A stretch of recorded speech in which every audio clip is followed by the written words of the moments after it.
Today I'm talking with Lewis Neal and later Callie Bray from Off the Leash's the Laramie Project 10 years later. So they're going to tell us a little bit about the upcoming production and give us some sort of behind the scenes insights. So the production will be at the West Gippsland Arts Centre from Thursday until Saturday. And then there's another one up in Nearham South the following week. Cool. So, Lewis, can you tell me a little bit about the Laramie Project 10 years later?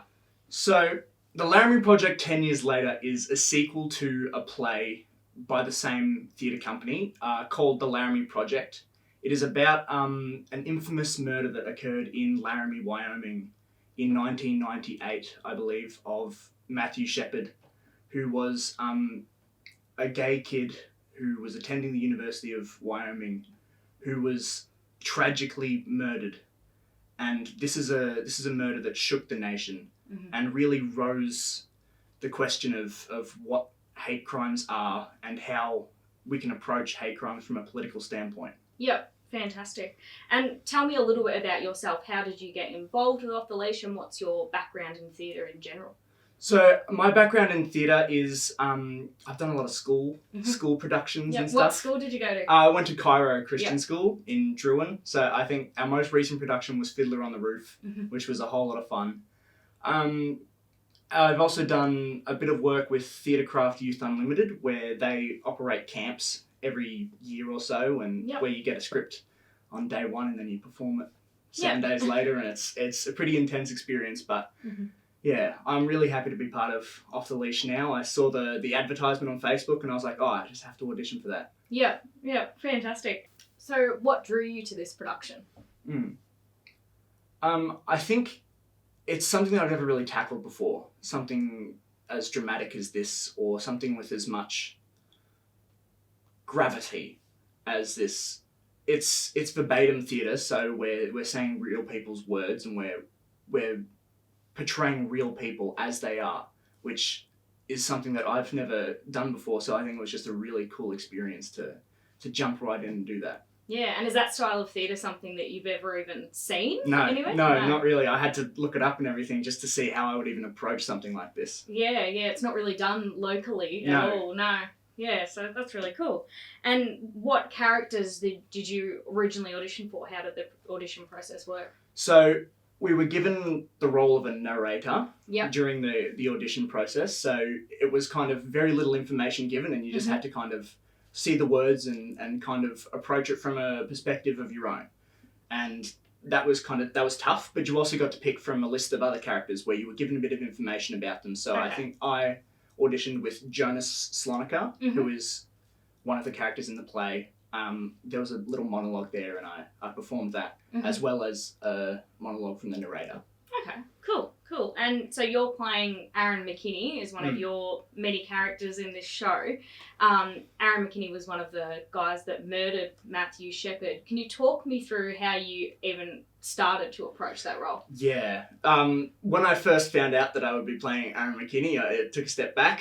I took a breath and I thought, okay, it's going to be tough to portray someone that has so many views and so many, like, a completely different mindset to that of my own and like many other people around the community. So the way I approached it was I tried to find interviews with Aaron McKinney to try and just see what his mannerisms were like, to see what exactly is going on inside his head, to make someone be able to do something so heinous and then continue to almost defend these actions later on.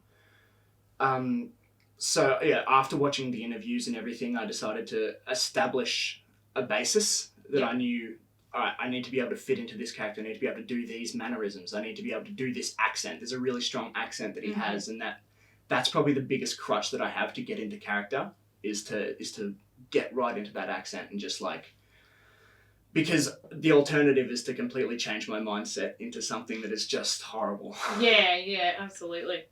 Cool. And what other characters do you play? So I play Jim Osborne, who is a Laramie local who grew up with Matthew Shepard and has experienced this murder and is just trying to get on. And I also play Andy Paris, who is a theatre company member who's come down from New York to write this play. I also play Jerry Parkinson, the Dean of the Law School in Wyoming, who is advocating for same-sex partner benefits on campus. Yep, cool. And what's it been like you working with Todd Miller, who originally did the Laramie Project, who was the director back in the day, what was that, 2017? What's it been like working with him in this production? Did you know him before? I have worked with him at one of the theatre camps I went to. He was a director there, and he was absolutely fantastic. And with this project, he is just as incredible because there's such a clear vision of what happened in the past with the Laramie Project, and now with this one, I wasn't involved with the first production, but I can see that the creative process leaking through into this one and really just forming the shape of it. Yeah, cool. And what about your other cast members? What's it been like working with?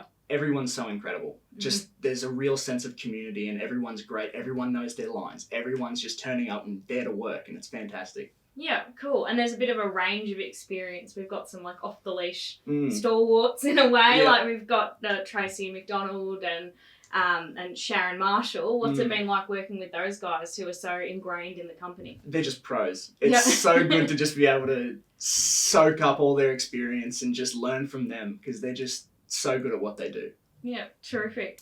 Why do you think this play still has relevance today and in regional Victoria? Well, this play takes place in 2009, or 2008 rather, and there's a lot of political talk there about, hate crime laws and same-sex partner benefits. These are all things that are kind of relevant in our day-to-day society because there are still hate crimes occurring. There is still prejudice against gay people. And this play really just speaks out to that. And even though it takes place in 2008, these things are still relevant in our society today. Yeah. And what about, in the play we sort of see some characters try and forget what had happened or ignore it. Do you think that's relevant in today's society? I think absolutely. Yeah. With the increase of social media, you can see that the changing of the story happens everywhere with everything. Every news story that comes out, you'll hear the first version, and then you'll talk about it with other people and it'll be completely different. You'll be like, oh, where did you hear that? And there's just so much discourse in the way a story gets told these days that you never really know what the truth is. Yeah, terrific. And we're, 2 days out from the show, maybe just under? Yeah. So how are you feeling about that, about getting onto the stage and performing it? I'm feeling everything at once. Nervous, excited, very nervous. But it's going to be fantastic, and I know that. And while I'm sitting there, nerves, flicking through my script, making sure I know my lines for the millionth time, I just know that it's going to be fantastic. Yeah, cool. And who do you think should come and see this production? Everyone. This is a play for everyone. This, whether you're here to learn something or to reaffirm ideas that you already have, it's a fantastic experience. Terrific. Well, thanks so much for having a chat to me, Lewis. Thank you. It'll be exciting to see you up on the stage. Yeah. Today I'm here with Callie Bray from Off the Leash. She's the artistic director. She's a member of the committee. Yes.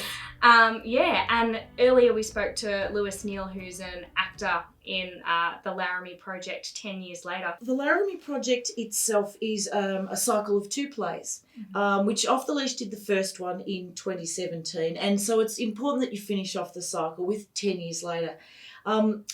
Because it's got such universal truths and situations in it, regardless of the specifics of the Laramie Project itself, which is based around the murder of Matthew Shepherd.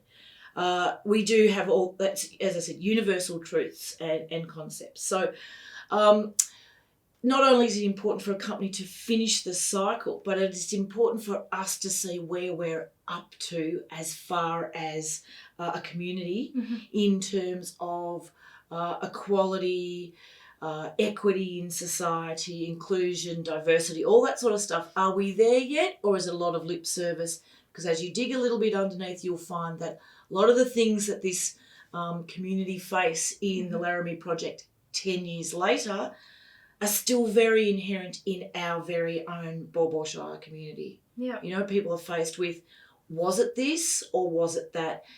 Time puts a big spin on a lot of things, as media sensibilities change, as the way we hear and receive news and information like this changes.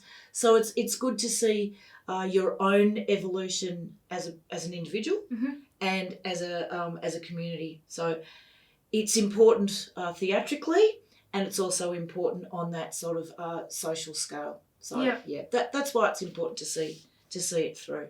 Yeah, terrific. And was it a conscious decision by Off the Leash to bring Todd Miller into the second part of the cycle as well? Because he was director of the first. That's right. Well, pretty much. The fact of the matter is that any director worth their salt knows the work, knows the work inside out. So it goes hand in hand to know one play and then know the other one.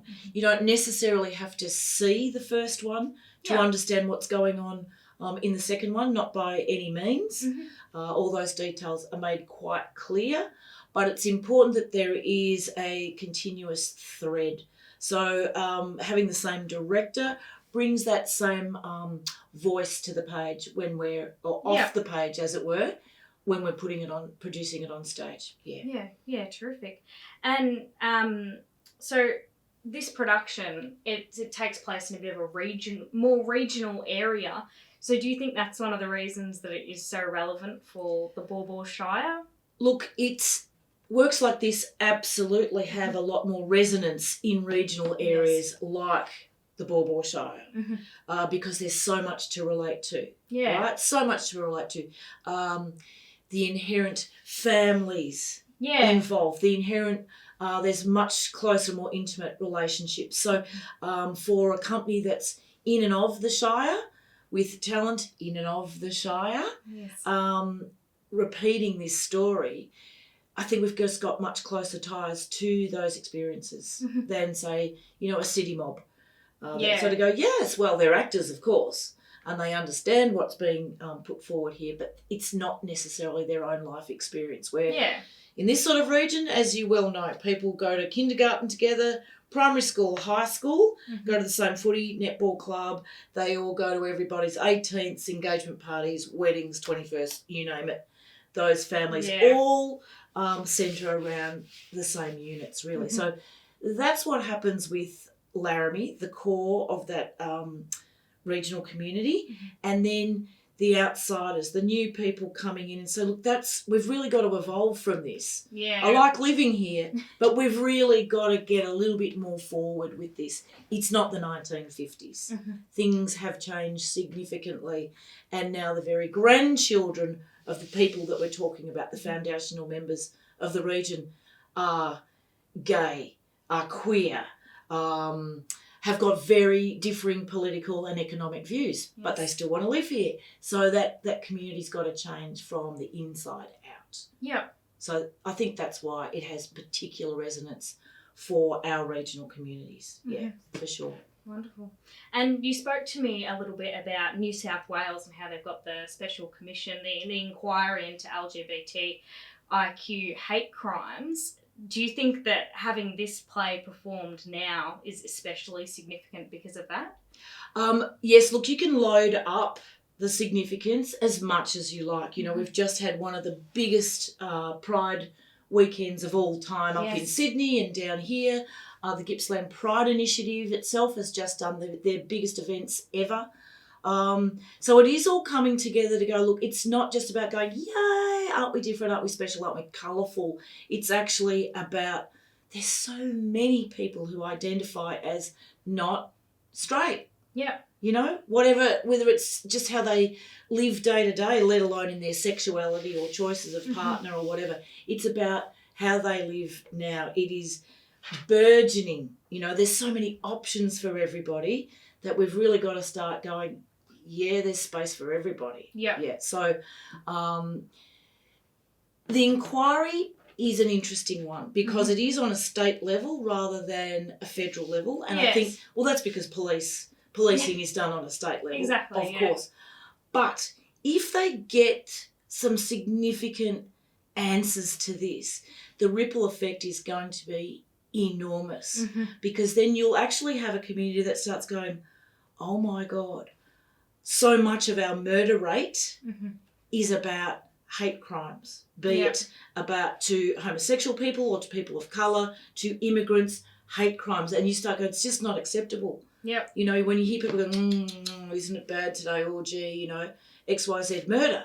But then to find out it's because someone picked on them because of their sexuality, their race, their creed, their colour, then we go, oh, there's the problem. Yeah. There's the problem. So at the moment it feels like it's just a bit of a scab being flicked off. Mm-hmm. We've got to get much deeper down to the base infection and get rid of that. Yeah. That's where it's going. So that's why it's important. So it will be very interesting to see if Tectonic Theatre Project actually continue this work of verbatim theatre, whether it be back in Laramie or whether it be in a new sector of the community that is reflecting these old ways of us and them divide. Yeah. Be very interesting to see. Doesn't stop anybody doing their own Laramie project wherever they are. Yeah, absolutely. So it's always it's not just the work itself that's already printed, published, and produced all around the world. We can start creating our own Laramie projects about right here what's happened in Warrigal, in Bauble. Yeah. Because we've got our own stories to tell here, no doubt about it. Absolutely. Yeah. Yeah. And this style, verbatim theatre, has, aside from the first part of the cycle, has Off the Leash ever done verbatim theatre like this before?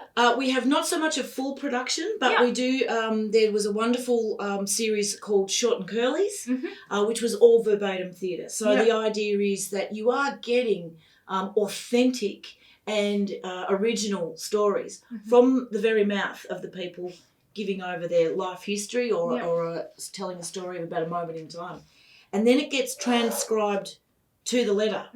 And then the dramaturgs, us literary people, go to work with the red pen and start building it into a theatrical experience. Now, there is nothing more exciting and vital than new work.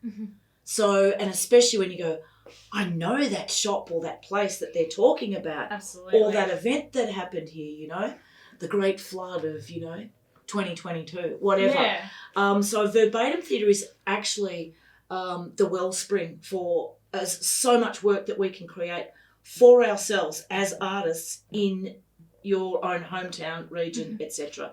We do not have to be borrowing from overseas, from cities, from anywhere. We can create all of our own stories from things like verbatim theatre. One little thing, one ping, and you're away. That's pretty exciting, isn't it? It is. It sounds simple. But it is simple, but it's not simplistic. So that's where we need to start going. There's so many things that we can do with this, and we need to have the competencies to push it forward, and then we need the funding, the backing from the Shire. So from local council, from local business, and then from the people themselves. So that's how a region builds up their arts and cultural cachet. Terrific. And you've been sitting in on some of these rehearsals. How's it going so far? I mean, we're just a couple of days, a bit less, out from the first show. Well, yes, we're into official bump in tonight, and that's when it gets real. Very real, because all of a sudden you are in the theatre. So all the work that's been done before, no matter how good, right up to the taper point that it is, it changes the minute you set foot in the space. Space is different, the feel is different. All of a sudden the lights come in, the sound come in. So you start to see the beast that's been humming along all of a sudden go vroom, like this. And there it is, a very tangible, viable, palpable entity. So it's very close. And with all the little elements slotted in, because nothing works without the other. Yep. We've got a show, for sure. Fantastic.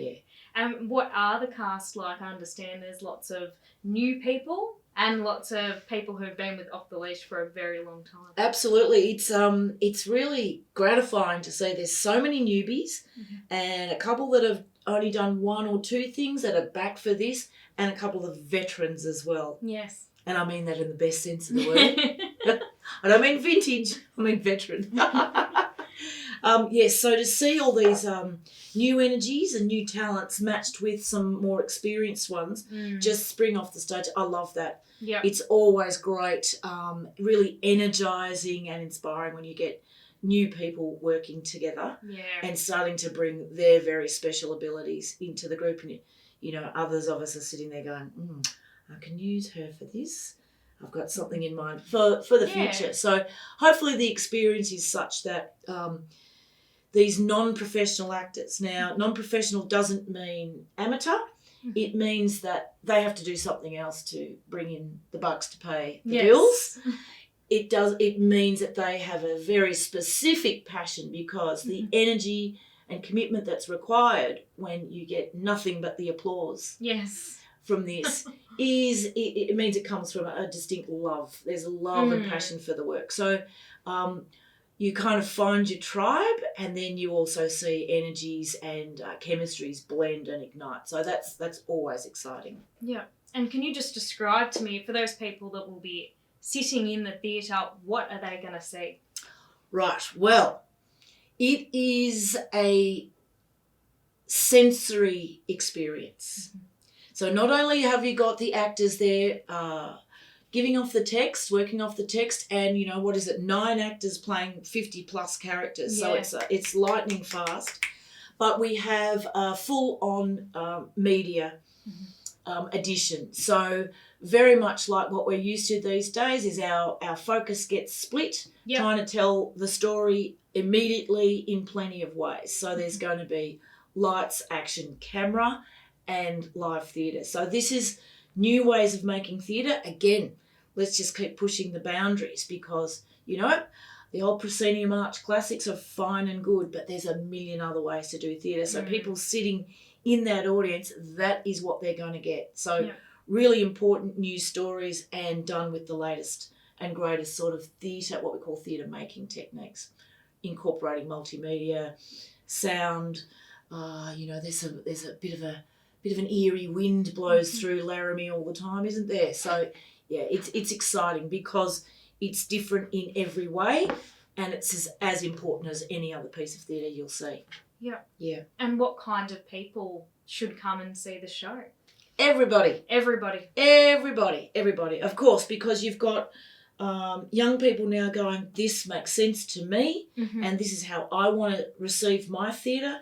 You've got the older people, as I was talking about before, who perhaps now have got children, grandchildren that are starting to show their rainbow colours. Yeah. And also that they also may not be so trapped in the old conventions of 3-bedroom, husband, wife, kids, right? And they're starting to go, whether they be single now. This is my life too, with all these chattels thrown off. So everyone can see it. There's something in it that I think the idea is, I've seen it in these shows before where the audience sit there going, because they're being invited to respond personally, as it were, to the issues at hand. Like when you hear some of the negative stuff come off the text, you can almost wait for the audience to go, oh, no, that's not, I'm not having that. So it is, right, it's not supposed to be interactive, but I've seen audiences be unable to help themselves from going, and that's exactly what you want. Of course it is. And when something goes right, you can hear they burst into spontaneous applause. This means it's working. Yep. You are not, set back, waiting for, third act and all the lovely bows and things like that. It is modern. It's in your face. It's exactly designed to do that, to have you involved and affected. Yeah, wonderful. Absolutely. Can you give me a little bit of a preview of what else we can expect from Off the Leash this year? Oh, wow. Okay. Look, we have got another show in the works called The Children. We also have a series of play readings, and that's always a fantastic way, again, to bring new people into the company and bring work to the table that gets read. So it's a rehearsed reading, but we don't have to do a full production. So audiences love that. We as an artistic committee love that, because we get to hear how the text rolls off the plate, off the palate, off the mouth, and also how audiences respond to it. So has it got that edge? Has it got something that we need?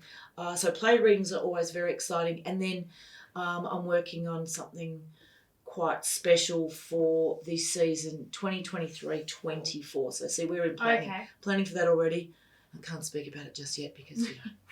But it is a secret. But look, Off the Leash just keeps evolving. And we have won some significant awards of recent times.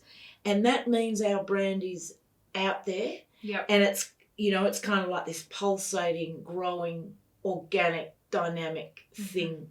So we got to go with that opportunity to grow. Yep. And I think bring in some more influencers, directors, maybe some masterclasses. Give people in the region a real chance to work and be inspired by some professionals, you know. Yeah. It's otherwise we just go round and round in a circle. Yeah. And everybody needs new ping in their life, you know. So that's really, we're just trying to keep building the brand, building the repertoire, building the talent base, and we'll love to bring some pros in from the outside to go, you guys don't need me, you're fabulous.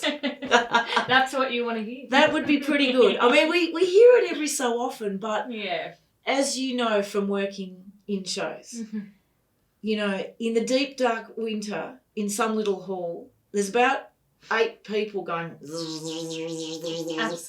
And the cars just go on by, they don't even know that this is all happening, yeah?